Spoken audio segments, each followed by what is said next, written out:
7 years ago, Uganda Red Cross was in a ditch. It could have crossed.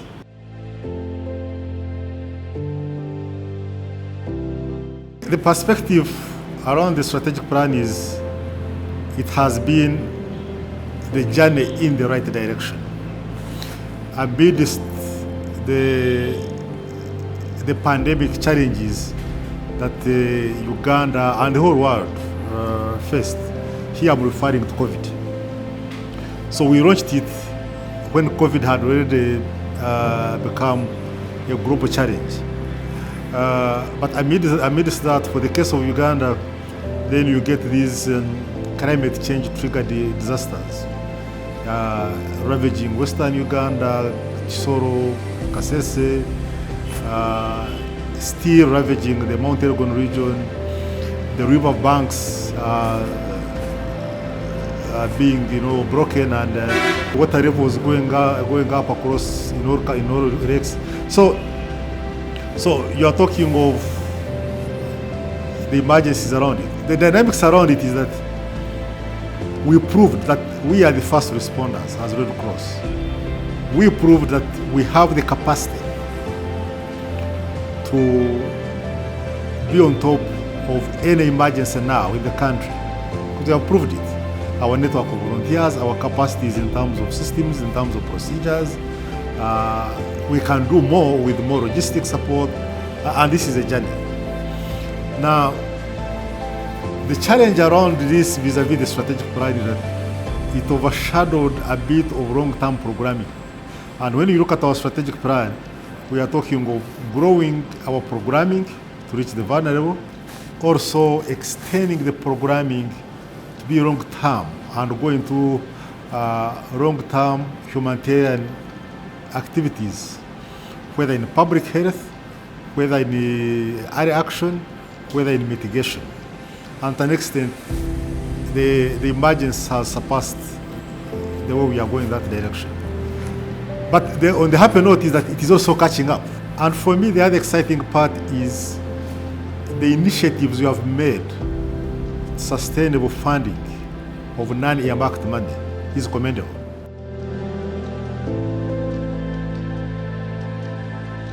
One of the key pillars which keeps this institution what it is are the members, are the volunteers.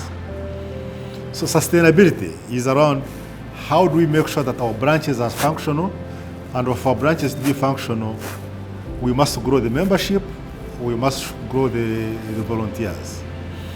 And so the recently concluded branch elections are in that kind of spirit, that this very important pillar, which makes the Red Cross what it is, we put in place the governance structures that make it grow and make it sustainable. And so those volunteers, because those members who have been voted are volunteers, so those members come volunteers who have been put in office by their fellow members.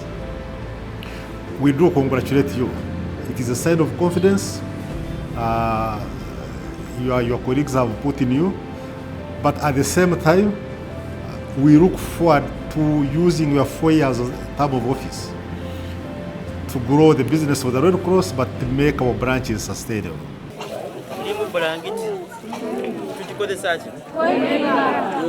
Today, you can't talk of any emergency without knowing that the Red Cross is there and the first responder. The floods ravage Mbari in the middle of the night. By morning, even before daybreak, the Red Cross volunteers are there. Landslides in Kisoro, as even the landslides are progressing, our volunteers are already on the ground.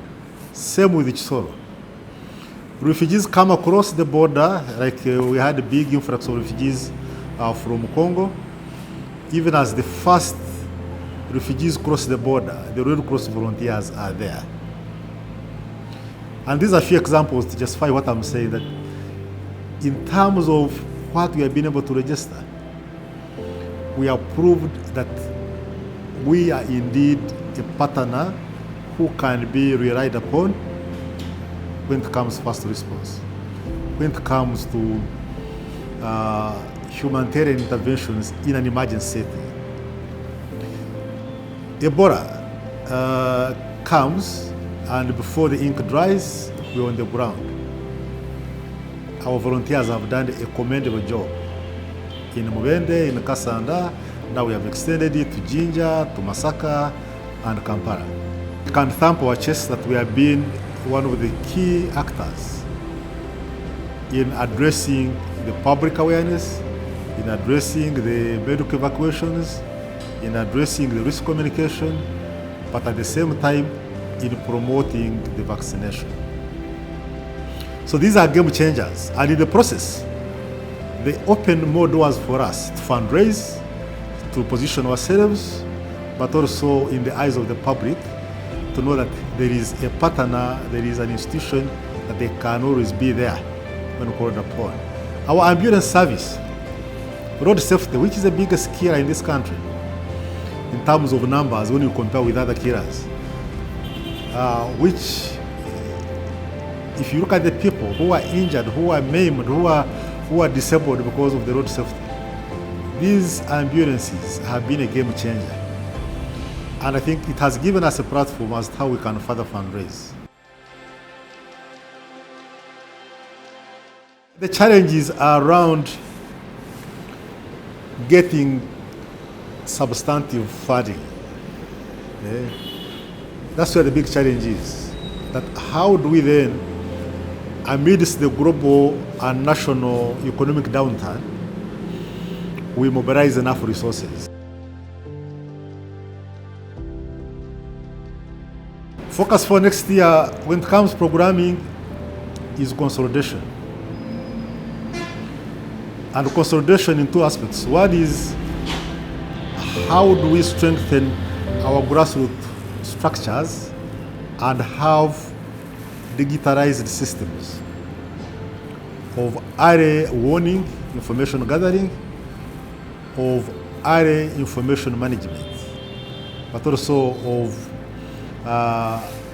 engaging the local actors to work in tandem with them. The other one is around consolidation of these evolving emergencies and situations, such that we have the logistics, we have the operational capacities in terms of human resource, enough volunteers,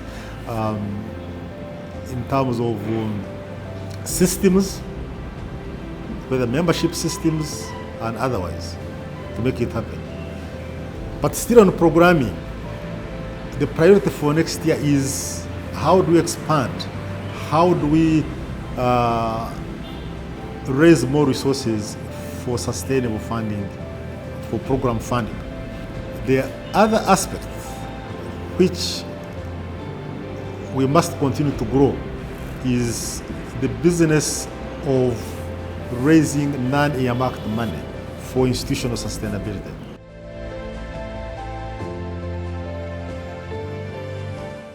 We have managed to walk the talk by saying the commitments to putting this institution back to its feet are not just words, but are commitments in terms of building systems, in terms of changing the way we do business, in terms of changing the leadership, but also in terms of ensuring that when we deliver professional services.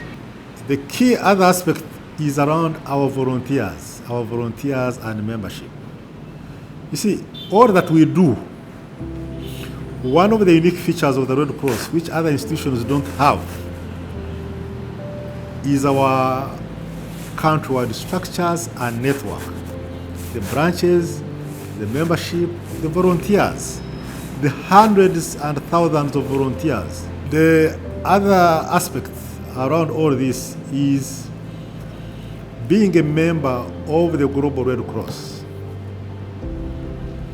which defines our mandate, but also which gives us technical support and helps us in resource mobilization.